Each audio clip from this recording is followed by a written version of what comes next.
Good afternoon and welcome to the Fall 2015 In-Service Kickoff. I hope you all had a great long hot summer soaking up those rays and enjoying time and vacations with your favorite people. My name is Courtney Massaros and I am the Interim Manager of Disability Resources and Services. Some of you may know me and some may not, so let me tell you a little about myself and how I serve our students. Last week, I received a call from a mom of 2 boys. Immediately, she starts tearing up and says, "My 2 sons were both shot at separate times and both paralyzed from the neck down." She tells me about how they were both star athletes and had such a bright future in front of them. She proceeds to go further into their story. Most of the time, my job is to listen and empathize and problem solve, to find the best solutions for each individual student and often their parents and families. It is times like these and conversations and interactions that make my job so difficult, but so worth it. When reflecting about how I serve our students, faculty, and staff,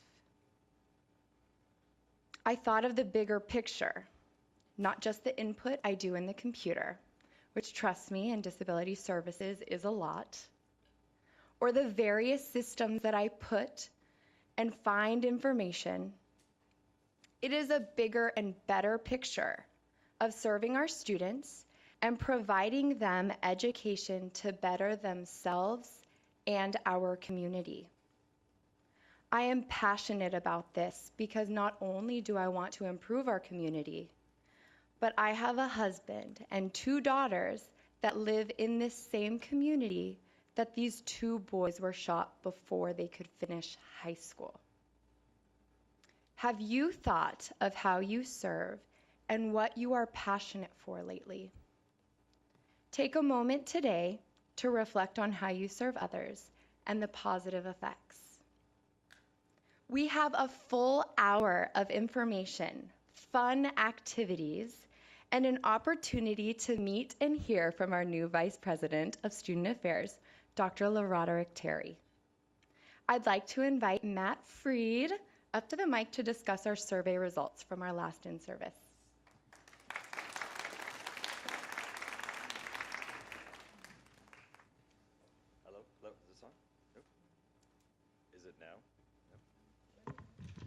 Hello? Oh, nice. Hello, I'm Matt Freed. Some of you may not know me. I'm the Director of Institutional Advancement, and we take care of the marketing, the website, PR, the copy center, and advertising. I've been asked today to go over our last results of our last in-service that we had in March. So at the end of the in-services, we always send out a survey, and we want your feedback, because it's really important for us to know what you're thinking and what you want. So we're going to go over really quick what we did last in service. So the first one asked, do you know enough about the departments in Student Affairs and Advancement and what they do? About 78% of you said they strongly agree or disagree. 8% neither agree or disagree. So, and then those 14% at the bottom.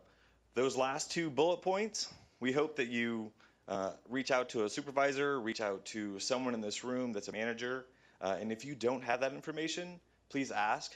We are here to provide it. Next one. What's up?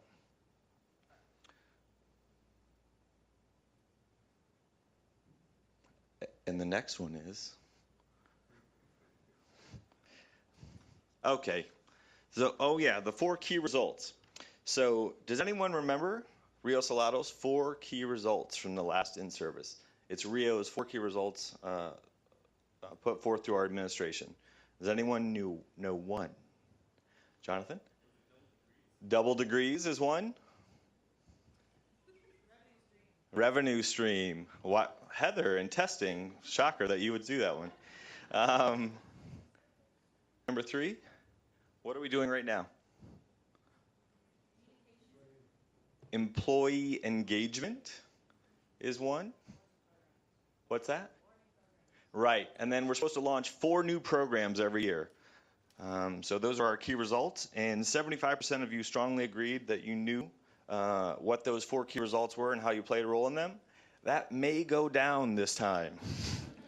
I'm sure the managers are hearing that, and we're going to start focusing on that. And the next one we're going to talk about is the buddy system. So I understand what the buddy system is, and I look forward to participating in it. Almost 80% of you said yes. Who has participated at least in one buddy system? Nice, very nice. So 80% of you were looking forward to that. 12 and 8% either did not agree or strongly didn't agree. So I wasn't sure if you didn't know what the buddy system was or if you just didn't want to participate in it. But anyway, I'm glad that it looks like it's very successful, and Fee is going to talk a little bit about that more in a little bit. So why are we doing this? Why are we talking about these things? We're doing this because your feedback, we're listening. We want you to know that. And here's some of the themes from your feedback from the last time. So learn about other departments. Because you gave that feedback, we came up with the buddy system so you can go around and learn about those departments. Build communication and relationships. Again, the buddy system checks that box. The enrollment process, you want to talk more about that. These are things that you want to see happen. Policies and procedures, more information, more on accountability. I think Dr. Terry's going to talk a little bit about that today. And more engaging activities. Like we're going to have one today that's pretty engaging, so just wait. More training, that's going to happen. You'll see that coming, and participate in process improvement. The big key to all this stuff, why we're sharing the results with you, is because it's important for you to give feedback. When that survey comes out, or if you're talking to a manager and you're not providing feedback, we can't go in the direction you want us to go. So please open up, provide that feedback, and we will be sending out another survey after this in-service. So please participate, and thank you for everything you do here. I'm now going to hand it over to Fee.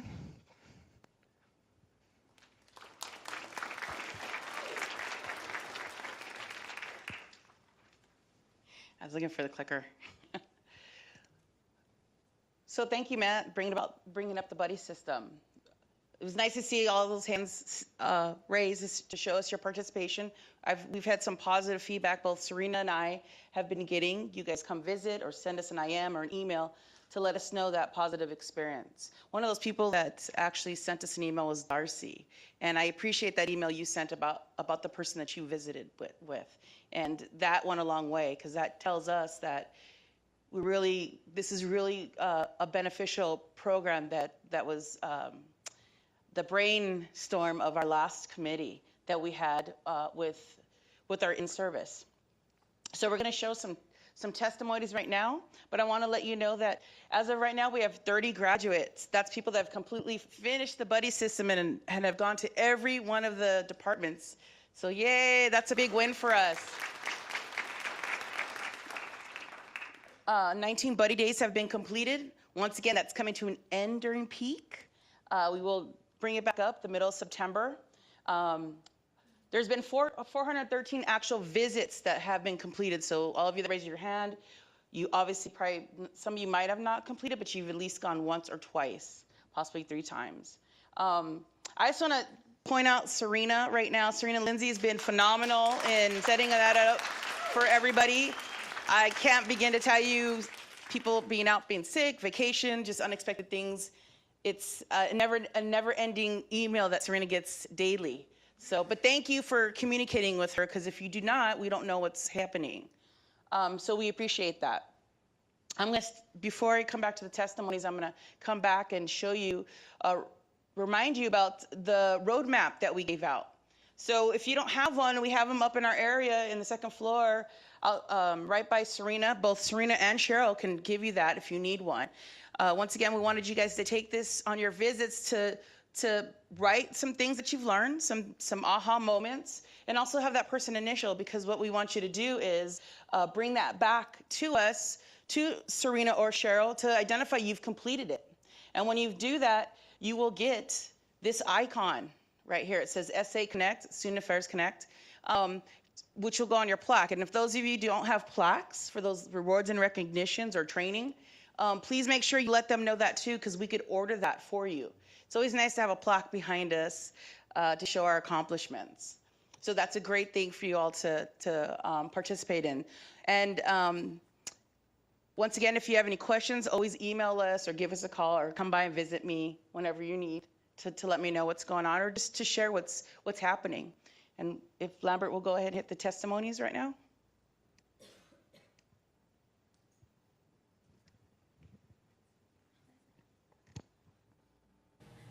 My name is Angelina Valencia. I work in the testing department, and I'm the office coordinator too.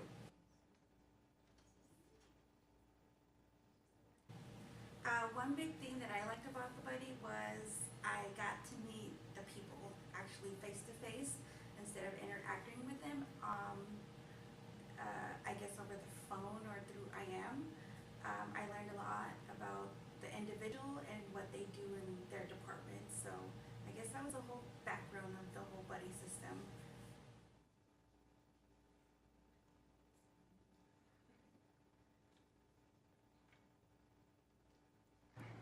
The one thing I've enjoyed is meeting other people in other departments and learning about their responsibility. My name is Bruce Hempt. I work in institutional advancement on the web team, and I'm a web tech 2.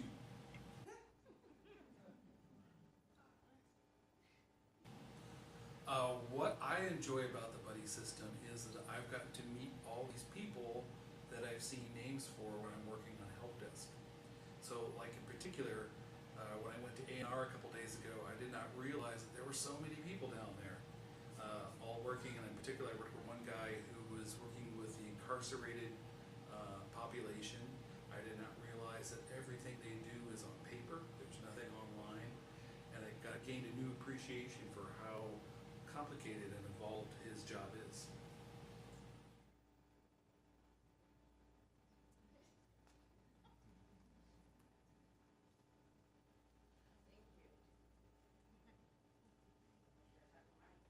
Being recorded. Thank you for those testimonies. There were some of you that we interviewed others as well, but we were only able to put on 3 at this time to show you some of the things that people learned from the Buddy system. So we appreciate your participation in this. It's been successful, and we're going to continue it when we get new employees as well. We will be inserting Dr. Terry in that soon. I hadn't had that conversation yet, but he'll be inserted in that. And you know, he's already walking around talking to you all. So the next area that I'll be talking about is customer service. Did everybody see the email that was sent out about quality assurance? I sent it out with our splash.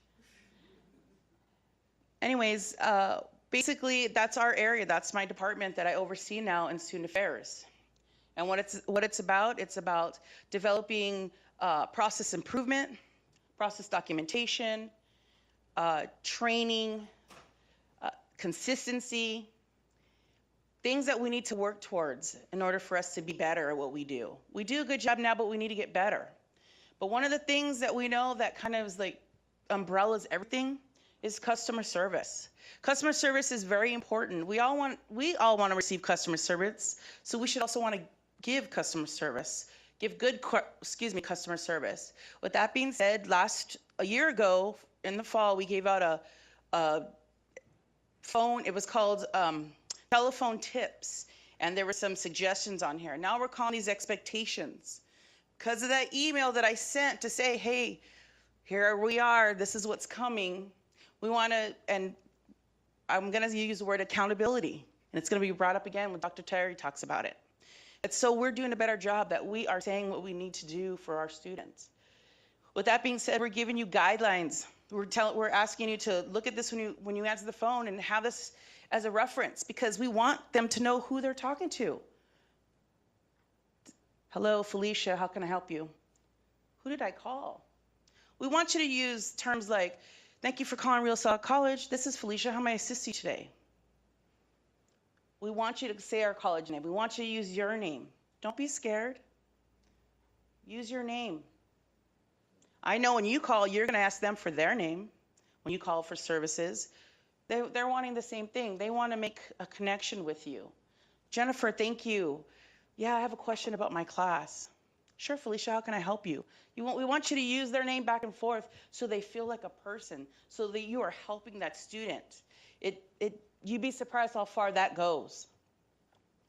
On the back, where it says telephone expectations, right here, that email that I sent yesterday was a springboard to what's to come. We're gonna outline some more expectations, and now I'm gonna put that on knowledge base. And those what we want to see from you all. But we want to share that with y'all. We can't expect you to do without sharing with you. So I'll be sending a communication, possibly going around doing a road show, so that way we understand what we expect. And all the directors, all the managers, we all been working this together. We're a team. This is a team effort. But you are a part of that team. And we want you to be a part of that. Some of the things too with those resources, that we're going to be sharing with you is ways to deal with situations. Verifying a student that that's actually the students you're talking to, not their mother that doesn't have FERPA on file, or their husband, but the actual student. There's some things we're going to be providing you to assist you through that. I talked about knowledge base. Everybody knows the Encore phone system? That's a recording system we have now that we are utilizing. The Outreach Center has been utilizing it for over a year, and they've done a phenomenal job. And now we are using it more and more, our whole division. And what does that do? That records your calls. Not only your calls, but your computers. I could see both your screens while I'm listening to your call.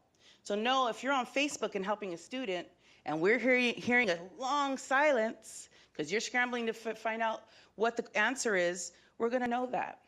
And we're not here to ding you or hurt you or put you down and tell you pointing the finger at you, but we're here to help coach you.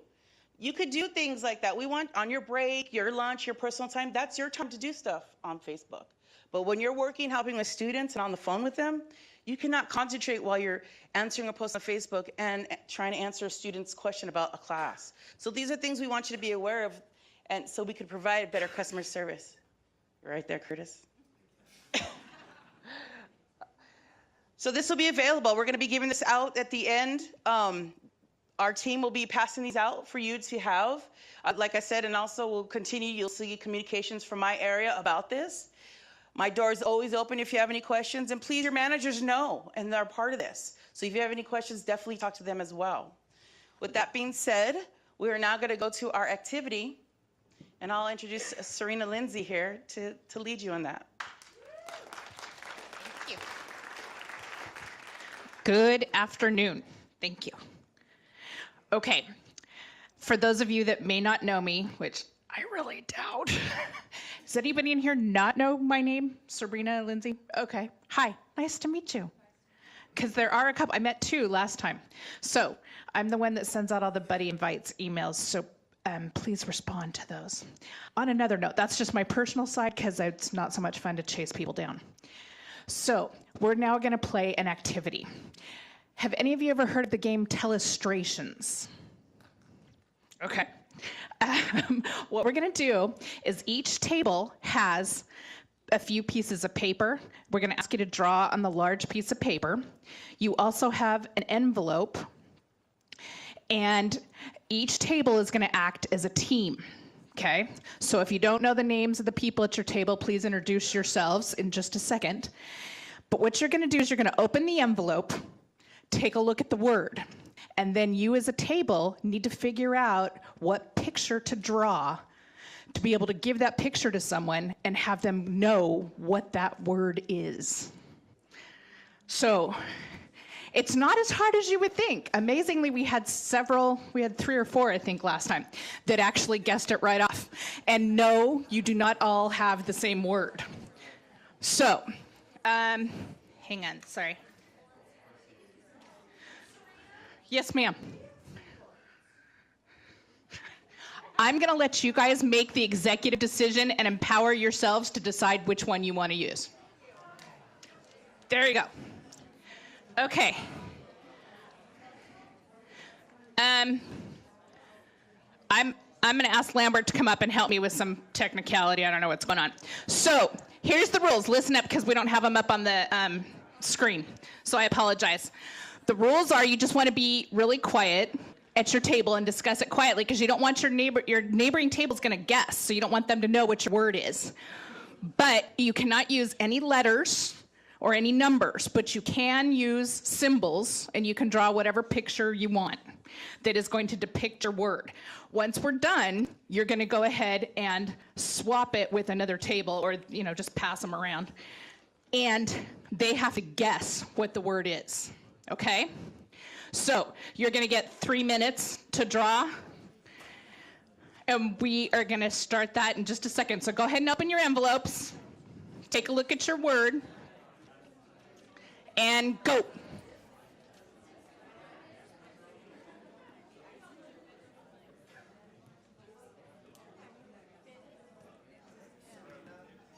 Yeah. Think about it for a second.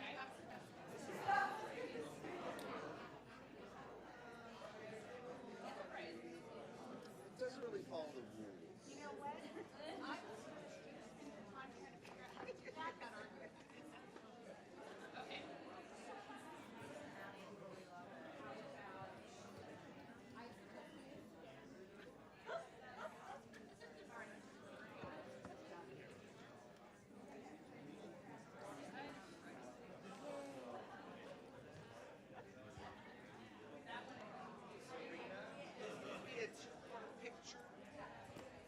Yes, ladies and gentlemen, you can draw more than one picture on your paper, okay?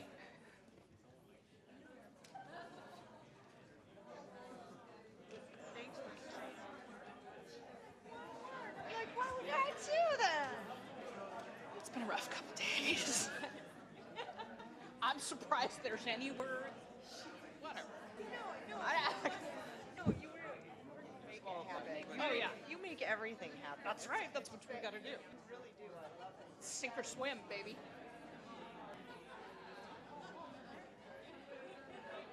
Oh, good. That's good.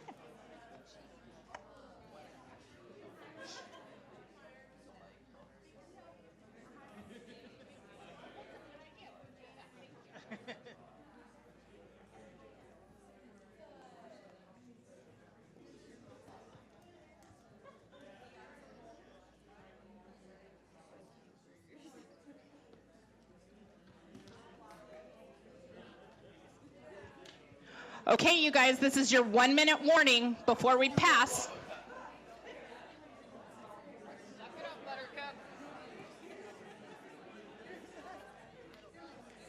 That's great. Is it okay if we You can't, you can use, yes, and you can use, you just can't use letters or numbers.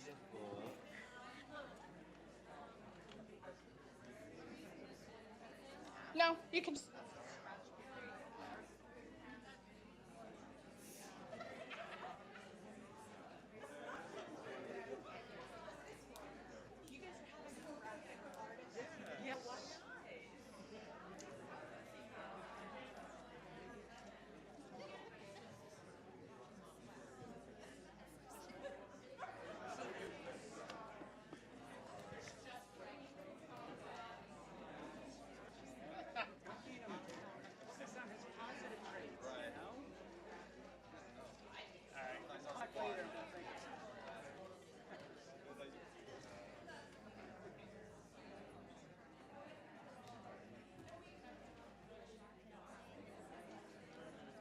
Thirty-second warning.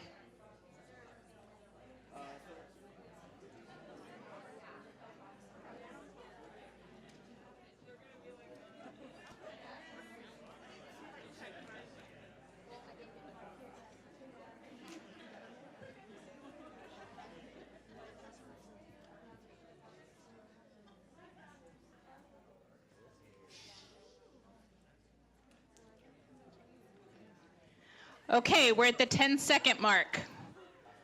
8, 7, 6, 5, 4, 3, 2, 1. Pencils down, please.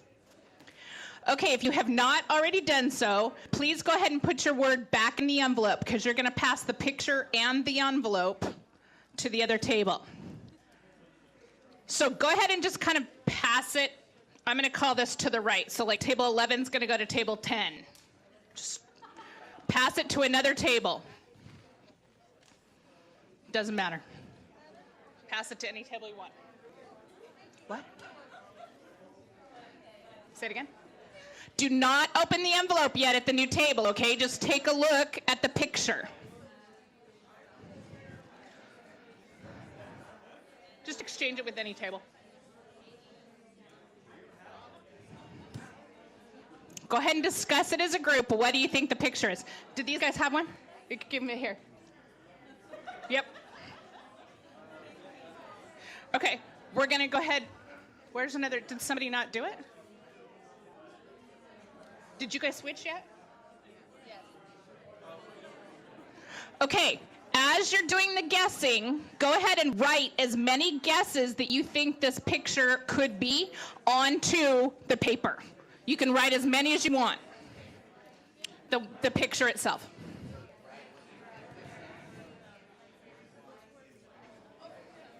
Yeah, write what your guesses are. You can write it on another page, or you can write it on the picture, whatever you want.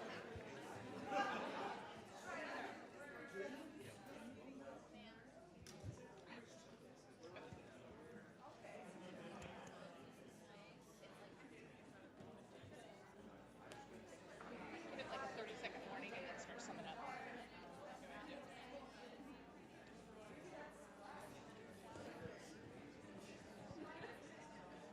Okay, you have 30 more seconds to guess. Write all your guesses down. There's no wrong answer.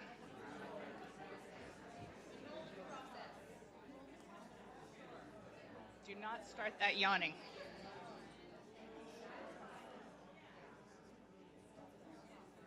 I had 24 hours in before I got here this morning. Okay, we're now at so you're done guessing. Go ahead and stop for a second. All right. Go ahead and open the envelope to reveal what their picture was.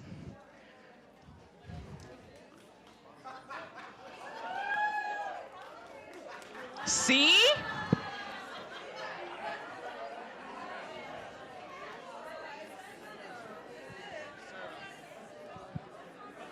What was your word? Did you guys get it? What did you guys? What was your word? Education. Okay. All right, ladies and gentlemen. Ladies and gentlemen, which table got the right answer? All right. A lot of you did. A lot of you did. Okay. The idea. Okay. I know it's a little exciting here, so just to stay on track, just to get you guys to understand, to start thinking. My name is Lambert Yazzie, and I'm actually the Director of Early Outreach for Rio Salado College. So I work with Achieving a College Education and Hoop of Learning. So I work with at-risk students who need the motivation and support to continue on after high school, going on to college. So we created this activity. We kind of took the idea from two different activities, and really what it is intended to give you an opportunity to think about perceptions. We all work in various departments in our college, and we come across students in various capacities. And one of the things that I commonly come upon about my students is that they're still high school students. So they're pretty much still in high school, junior, senior year in high school. One of the things that they don't realize about themselves is that they're not college students. They don't view themselves as college students. So as a result of that, they don't feel like they're being perceived, or their perception is that I'm not a college student, yet they go through all of the admissions process. They do all the under 18, they go through the placement test, they're enrolled in a college course, they're getting college grades, they're working on their college transcripts. So this idea of the activity is really to give you guys the opportunity to start thinking about when you interact with students across the table, side by side with them, working with them, the idea of what their perception of you is and what your perception of them is. And to work collaboratively in regards to making sure you understand that they understand what their responsibilities, why they're here. So sometimes we kind of just forget about that idea and we say, oh, well, you need to do your FAFSA. And they may never even have an idea or not even know the idea what FAFSA actually means. So it's that perception that we think just because you're a college student, you should know, when sometimes in reality they really don't. So these words were actually used when we were having our conversations with our vice president. These were the words that we picked out, and we wanted to give you guys that opportunity to really just, again, we all perceive words differently. Education, leadership, empowering, we all view them differently. And so it was an opportunity for you guys to get to know each other, but also, again, just to look at the different perceptions that we have. So I get the privilege of introducing our new Vice President of Student Affairs, Dr. LeRodrick Terry.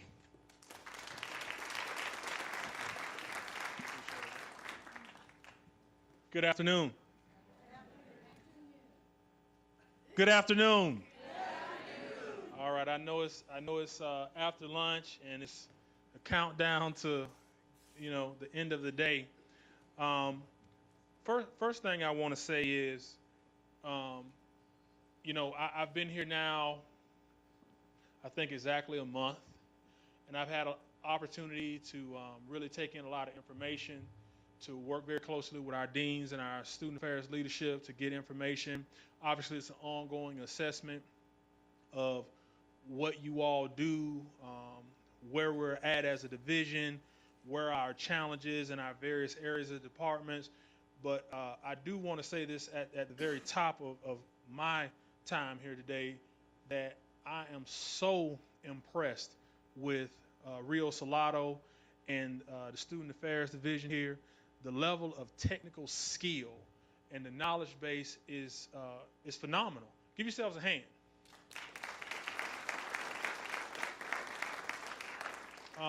You all know what you're doing.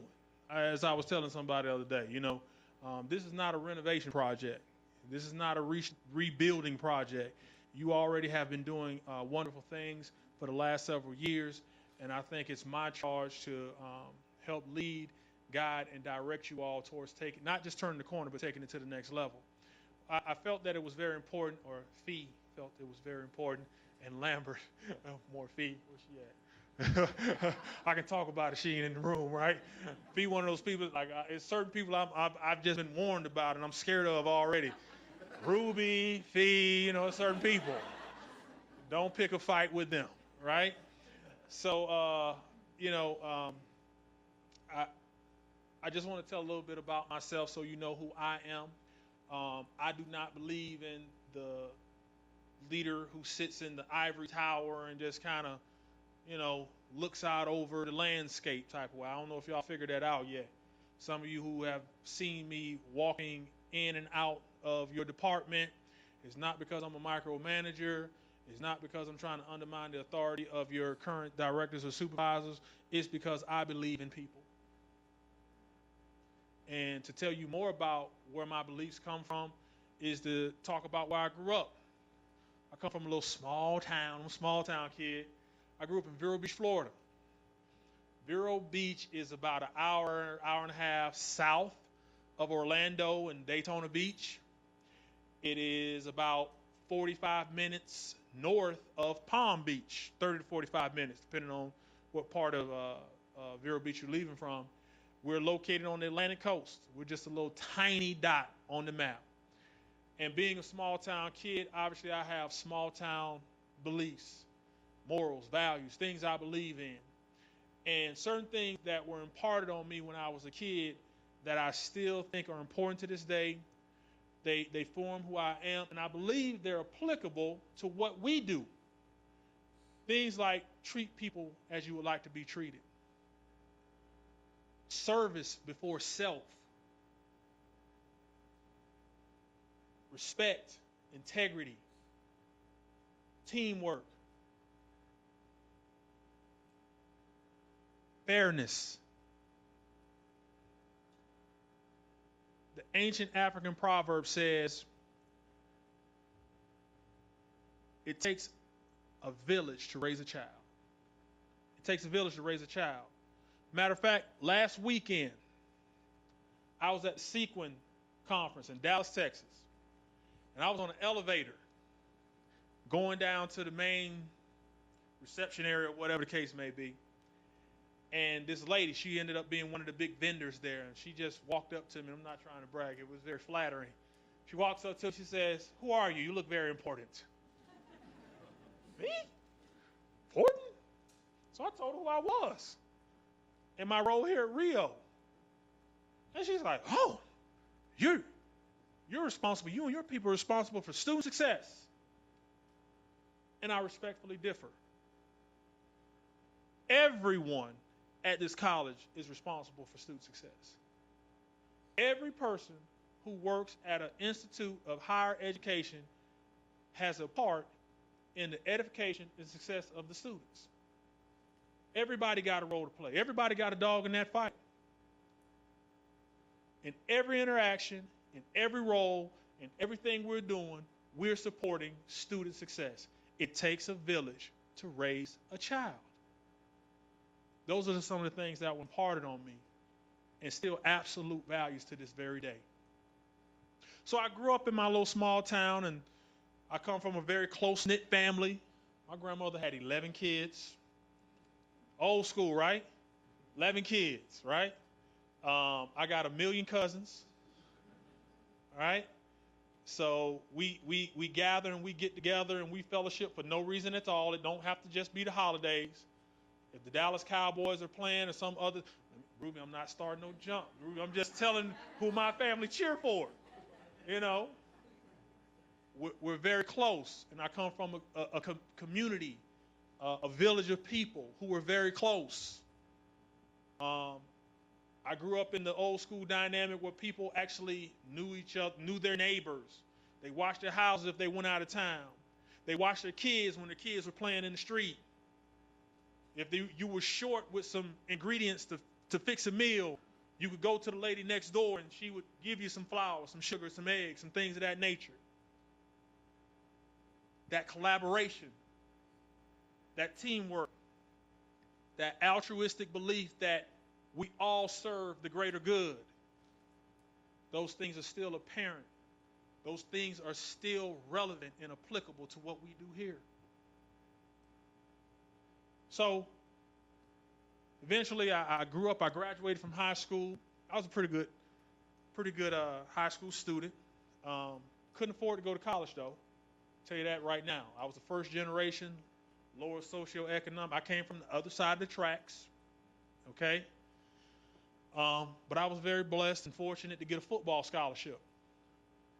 So I went to school on a football scholarship. Access, right? I got there, was a standout, all conference, yada, yada, yada, all American, nominated for the Butkus Award, given to the top linebacker in the country. I played linebacker, by the way. Finished up my college career, thought I was headed to the NFL. They projected me to be a draft pick, all this other good stuff. You know, forget Mel Kiper. He don't know what he's talking about. I didn't get drafted. But I got my college degree. If I didn't get that college degree, I wouldn't be standing here today. But I was fortunate that there were still teams out there that still wanted me. So I went and I played football in Canada and eventually signed with the Arena Football League. I ended up being a pro athlete for 7 years. I thank goodness for every day that I got paid to play a game. But when it was over, it was over. I was able to walk away and not limp away, and I'm thankful for that as well. You got to know when. My first job in higher education was at Auburn University, a little small school in Georgia. Some of you may have heard of it, War Eagle. And my first introduction to higher education, I worked with at-risk students, student success, special populations. I worked with the students who could barely read and write, y'all. One of the top 20 schools in the country, they had kids who could barely read and write. True story. And in that role, working with those students, I really discovered who I was as a person and as a professional. I learned how much it meant to me and how rewarding it was to see students learn, to see students walk across that stage, overcoming unbelievable odds. I learned about self-efficacy and how if you work and you empower people, not enable, it's a difference. It's a fine line, but it's a difference. If you empower people, how successful they can be. I still believe in those things to this day. So while I'm at Auburn University, I had a variety of roles. I became a supervisor of study table programs, academic support. I became a program coordinator. I became a national representative for the Auburn Alumni Association, one of the largest in the country. Over 250,000 living alumni nationwide, 48 alumni clubs, so I did a lot. I made money and made friends for the university, in addition to supporting students and advancing goals that drive student affairs at a major institution. While there, educationally, I picked up a master's degree and a PhD in higher ed administration. Picking up those credentials obviously created a platform for me to move on to bigger and better things. I accepted a job as a director at Shorter University, where I picked up another master's degree in leadership. While at Shorter, I drove enrollment rates for satellite campuses. Now, I wasn't at the main campus when I was at Shorter. People didn't realize that when I came for my interview, but I was. We had 4 satellite campuses in Metro Atlanta, which is super, super competitive. However, it was the height of the recession, 08, 09. At one point in 09, for a 6-month period, the United States was losing 750 jobs a month. So what do people do when there's that type of recession going on? They go back to school. For you all who are here at Rio, you know what I'm talking about. Like Rio, Shorter, and other institutions, they were living high on the hog, weren't they? You didn't have to do much, and enrollment numbers were booming. Because people were lost. They were displaced. They were looking for hope. They needed to go back and find what I call the skills to pay the bills. They needed degree programs. They needed certifications. They needed training to find jobs that were high demand and high paying. And that's what we did. And that's still applicable to this day. You see, you'll hear things and read things about the economy recovering and our economic growth rate and the monthly amount of jobs that are created every month. And those are positive signs for the economy. However, the economy hasn't recovered. The economy is recovering and trying to turn the corner, and that process is slow. So guess what?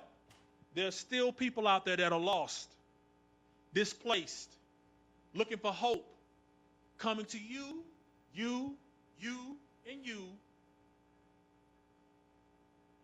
looking for something, trying to find some answers, skills to pay the bills.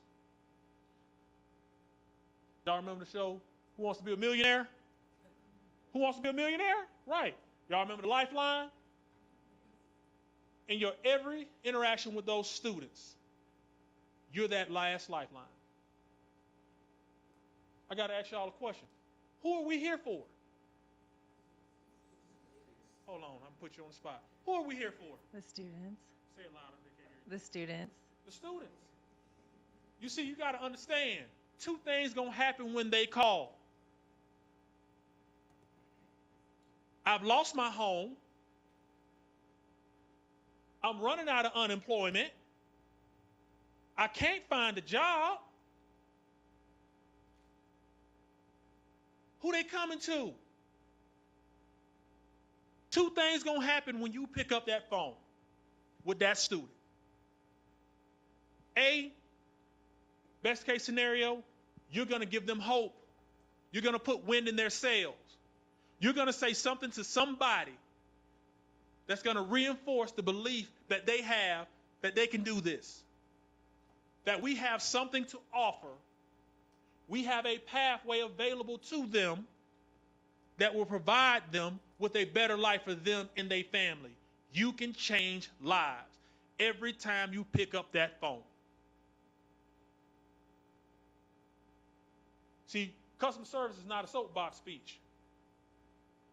Student success is not a soapbox speech for me. I really believe this in my heart, that every single day in every interaction we have with students, we can change lives. It's not just about our priorities, our strategic goals, our mission, or our vision. I believe this, and I need you to believe it too. Because let me tell you what else can happen. The flip side. Oh yeah, it's the flip side. It's some people in this division, in this room right now, who are on cruise control. Oh, you know who you are. You going through the motions. Leadership has heard me say it. You on cruise control. You doing just enough to keep your job and maintain the status quo. As long as that direct deposit is going in every 2 weeks, you're perfectly fine. Well, consider this your notice. Because see, that status quo person, that person that's on cruise control, they're going to pick up the phone for that same person looking for a lifeline. And this is what's going to happen. All the negative connotations associated with pursuing higher education are going to be affirmed. All the doubt that that person has, all the fears that that person has, all the anxiety that that person has about going through this process, about taking this huge life-changing step, okay, will be confirmed. I can't do this. They're going to leave. They're going to hang up that phone and they're never going to come back. They're never going to try. We change lives. We have an opportunity with every interaction to go above and beyond, to edify, to serve, and support the students we work for. I'm asking one more time. Why are we here? The students. I need y'all to say it. Why are we here? The students. Very good. Now, my hobbies. I don't have any real hobbies other than spending time with my family. I told somebody before when they were interrogating me. I'm sorry, is Fee back here? Well, I'm a boring guy. I'm probably a cliche. I just love sports in my family. I do love to cook. I think that's interesting. I didn't get this big by accident. So, you know, any area or department that does potlucks or any type of monthly meeting that's associated with food, you want to get a special guest appearance from yours truly, say something about some food, I'll be there. And I will bring a plate now. I can throw down. I'm from the South. I can cook. I promise. So those are my hobbies. I always tell people I like to hit this little white ball or swing at it. I don't know how well I hit it. It's called golf. I don't call myself a golfer, but I do enjoy playing. So those are pretty much what I do with my free time. You know, I plan to get very vested in the community and volunteer. That's something, again, I grew up, small town, to whom much is given, much is required. So I would definitely try to get involved with some civic organizations and some charities and do a little community service. I feel like you not only represent who you are, the people who raised you, but I do want to be a positive face for this college and for this division here at Rio Salado College. So, I get here July 1st, right? I think either on July 1st or a day or two afterwards, I had this one person, what's your vision? What's your vision? What's your vision? What do you want to accomplish? What are you going to do? You know? I'm like, dude, can I at least unpack a bag first? You know, can I learn a couple names before I come in here imparting my vision and throwing down and handing out mandates? But this particular person, she was just like, strategically, I'm just like, listen, let me take it all in. Let me take some more in. Let me do my own little assessment evaluation before we start talking about it. But I will say this about me and about what we're going to do as a division. We will be student first. Actually, one more time. Why are we here? Students. Very good. So we will have a student-centered approach to customer service. We're going to narrow our focus and get back to working towards enhancing the experiences of students at this college so that we strategically support the priorities of the division and the strategic goals of the college. Those are my priorities. I believe in 3 pillars. I'm going to break them down for you, and y'all going to repeat them after me. 3 things I believe in.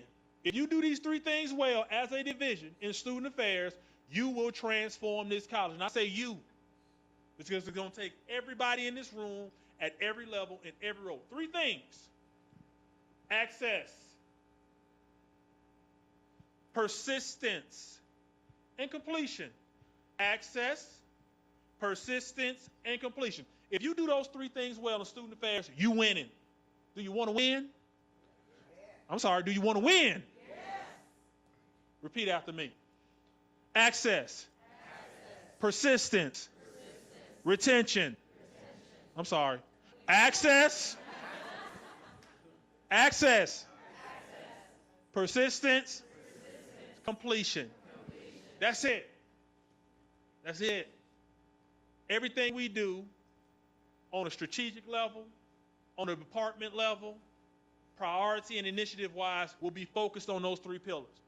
I guarantee you can ask me any question anytime about what we're doing, and I'm going to relate it back to this conversation. And it will align with this vision, striving to create a culture of student-focused customer service across the division in order to enhance student experiences and support the strategic goals of the college. Finito. That's what we're going to stand for.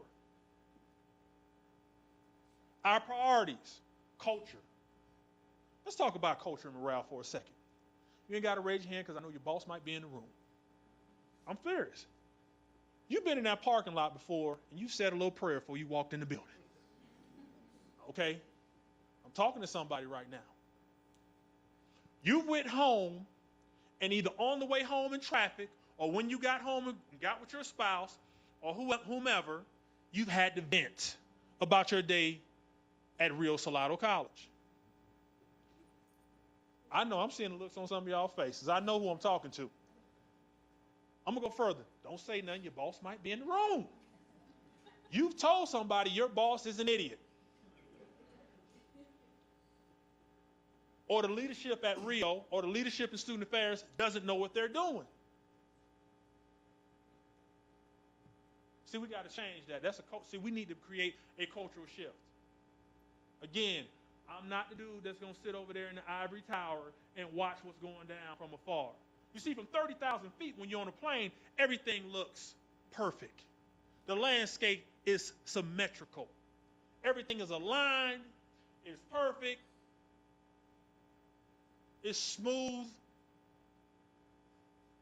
So you got to get down a little close to the ground.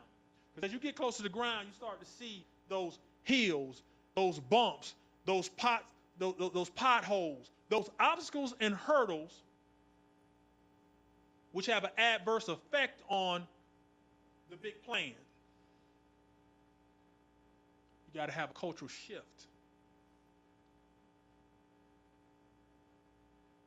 Morale. I can guarantee 110% of the time, if you enjoy where you work, if you have a positive work environment, you're going to be a more highly productive and effective in whatever role you have. Guaranteed. All right, I'm an athlete, so I got to do some locker room talk. I'm sorry. I know I'm a cliche. I warned you. Have you ever heard the term bad chemistry in the locker room? You ain't even got to follow sport. You've heard bad chemistry, right? That's what poor morale does. It impedes people from performing at a peak level. It impedes people from realizing their potential in whatever role they may be. If this is my role, if this is my lane, if this is how I serve and contribute to the greater good, but I'm being impeded by a toxic culture, I will never fulfill my potential. And who does that hurt? Hurts everybody. I don't want you walking around with attitude around me. I'm happy to come to work every day. After I leave the gym, put on my suit, come in, I'm happy to be here. People ask me, what it's been like since you've been in Rio Salado? Better than I imagined. What are the people like over there? They're phenomenal. How do you feel about this person? She's great. I will never perpetuate a toxic environment, nor will I tolerate it. Team, service before self. I think there's a corner up there. What the corner is? Broadway and 82nd or 14th and what is it? 14th. Y'all know what is it? 52nd. Leave your problems there. Leave them there. That girl who got an attitude, leave her there. That dude who's depressing down the dumps, leave him there. I'm not saying be generic. I'm not saying being cheesy, but be a force of change for the good. Affect this culture in a positive way, because guess what? It comes through when you pick up that phone. Students pick up on it, and they don't deserve that. You're their lifeline. They're coming to you, looking to you for something. Be somebody who reaffirms the positive in their life, the hope in their life. Now, my next thing is assessment and evaluation. Everybody at every level of this division will be assessed and evaluated. Every area, every department in this division will be evaluated. We will not promote the status quo. Again, locker room talk, hey, you go, former jock, I know. If you are comfortable with the status quo, if you are sitting on your hands saying, look at us, look at all we've done, look at who we are, pop your collar. Your competition working. Guess what? You're going to meet up one day. While you sitting on your hands, bragging on the status quo, your competition's working. You'll meet up one day. What are you talking about, Dr. Terry? I don't play linebacker. I don't play quarterback for the Rio Salado Waves. What you mean my competition's working? This is a side effect of a recovering economy. Consumers become smarter. Consumers become smarter in a recovering economy.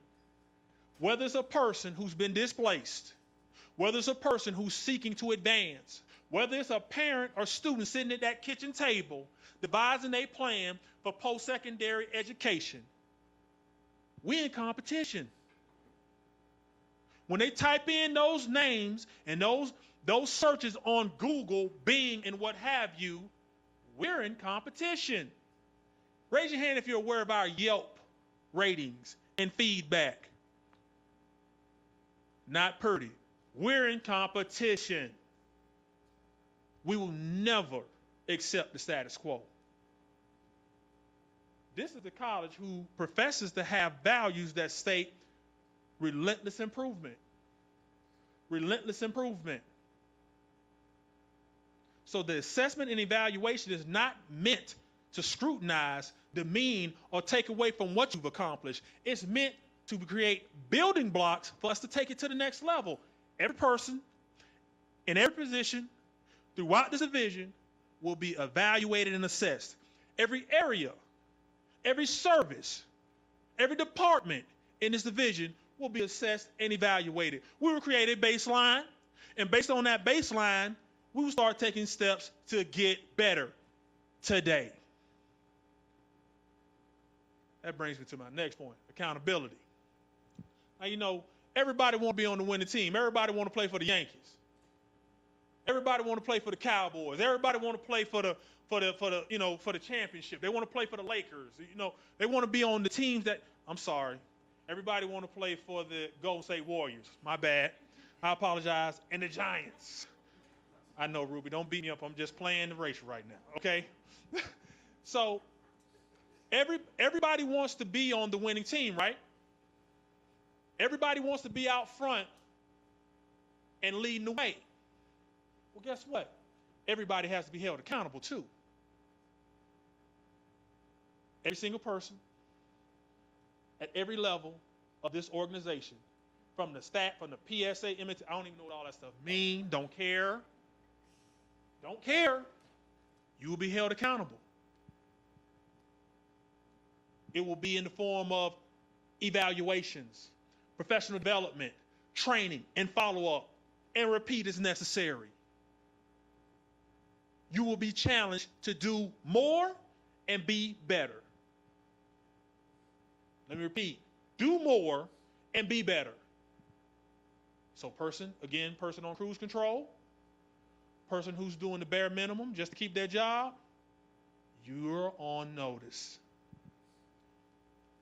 Our approach, it goes without saying that it's going to create, we're going to have to create a dynamic where teamwork and collaboration is across the board.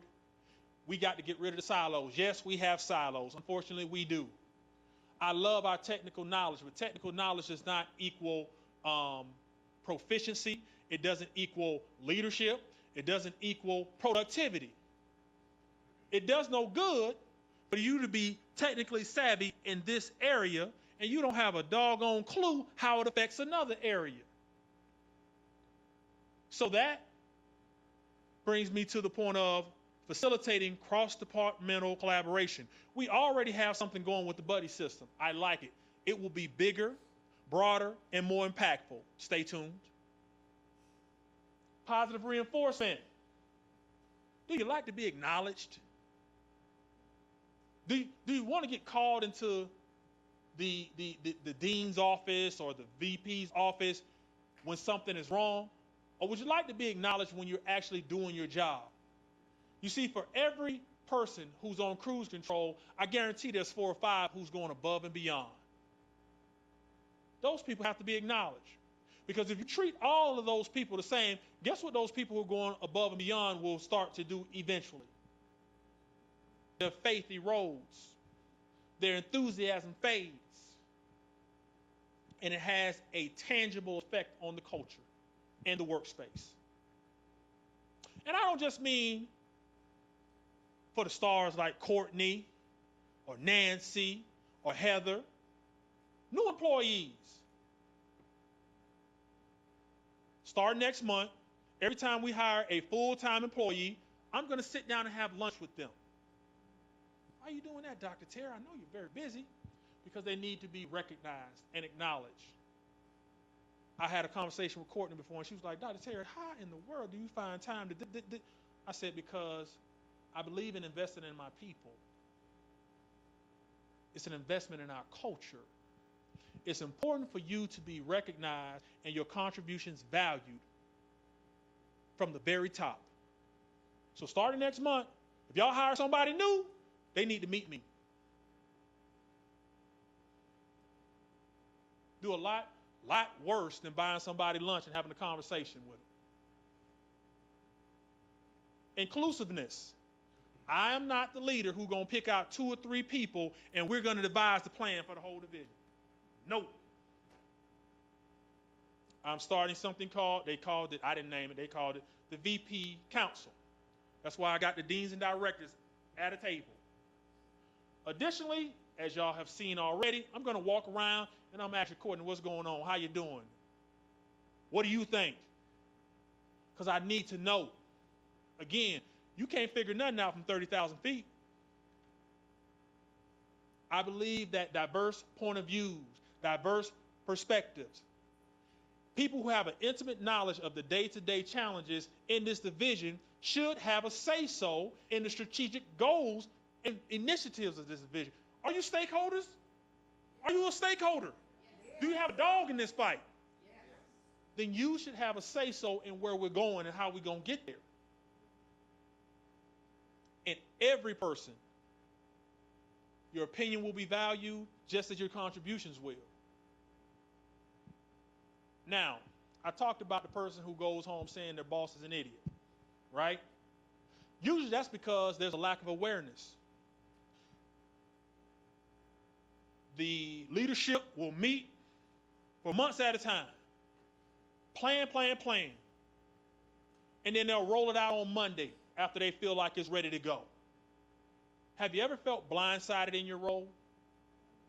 No, really, be honest. I know your boss in the room. Have you ever felt blindsided in your role? Like, what is this? What is this new initiative? Why are we doing this? Transparency. People need to know what's going on. If we're having a conversation and change is in the pipe, you need to know the all-important question. Why? Why are we doing this? See, y'all need to know about them outbound calls and different things that are being dropped. Y'all need to know where we have gaps in our services that's affecting our enrollment trends. Y'all need to know where we're falling short, that our Yelp ratings suck.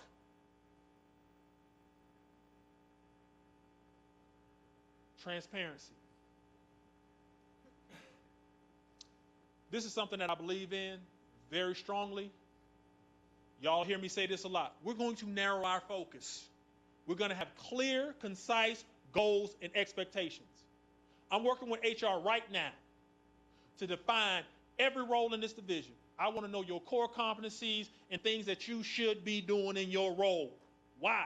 Because I'm going to take that and I'm going to measure it against how does it support the strategic goals of the college. Can't nobody tell me that right now.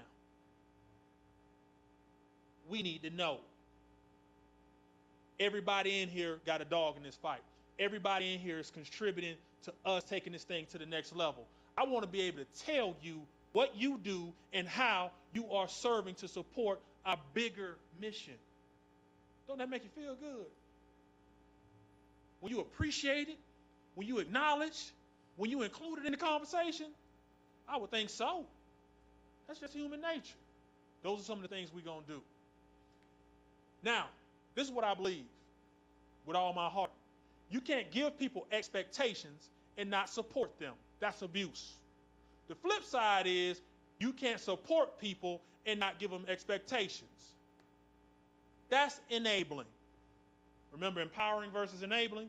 Empowering versus enabling. I'm going to empower you. As we hand down our expectations in every area, every department, division-wide, we're also going to support you with training. Not just an in-service in the spring, in the fall, but an ongoing dynamic. Not just the buddy system, which will be bigger, broader, and more impactful, I promise you. Stay tuned. Not just your $3,500 to go to some conference,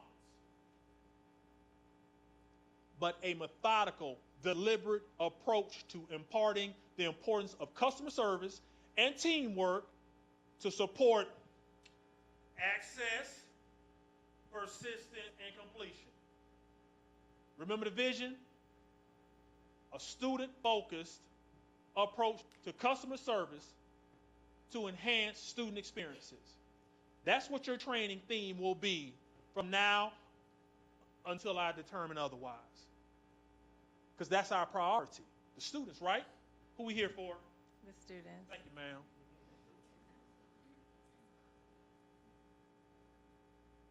So I'm not going to tell you that you're going to be accountable in the form of professional evaluations and development plans and accountability, and I'm not actually going to train and support you to meet those levels.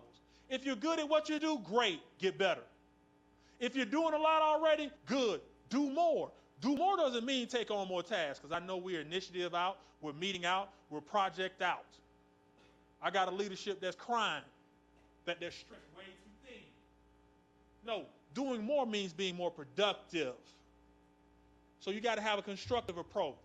We're going to prioritize, get some things done, and move some other things up to the top of the totem pole. That's a shift in culture. It'll happen at every level of this organization. But please understand this. You will be supported by me. I will not seek to undermine the authority of the people you report directly to. But you must know this, and I mean this. My door is always open. Now, is it open to drama? No. Right now, I don't do drama. I don't do complaints. That's Ruby. But if you got some ideas, if you got some suggestions, if you got some concerns about things that are going on in your area that relate to the greater good and not just, well, I think I need a bigger office. No, see, that's not me. But ideas, constructive conversations about this division, about empowering and edifying what we're trying to do and what we're trying to accomplish. I want to know it. And I'm telling my deans and directors in our meeting, I suggest you get over it if you have a problem with that. Because if you ain't figured it out, I'm a man of the people. And I need you all to understand that I want to interact with you. I want to know who you are. I want to be able to walk in a room and call people by their first name. And I believe in investing in my people, so I will make time to have conversations with you. Some of you know this already. But with all of that, I thank you for your time. I know I went way over time, Lambert. And I want to close by saying I'm so excited to be a part of this team. I'm so excited about the possibilities for this division. And I'm truly grateful for everything that you do on behalf of our students. Good evening. Thank you. Well, we thank you guys for coming out and being part of our in-service. We do have a treat for you in the back, so as you make your way out, please, we do have ice creams for you. I think we have vanilla, chocolate, and sorbet. And we also have those little telephone guides that Serena or Felicia was talking about. So please get one on your way out. Thank you guys, and we look forward to a great fall semester.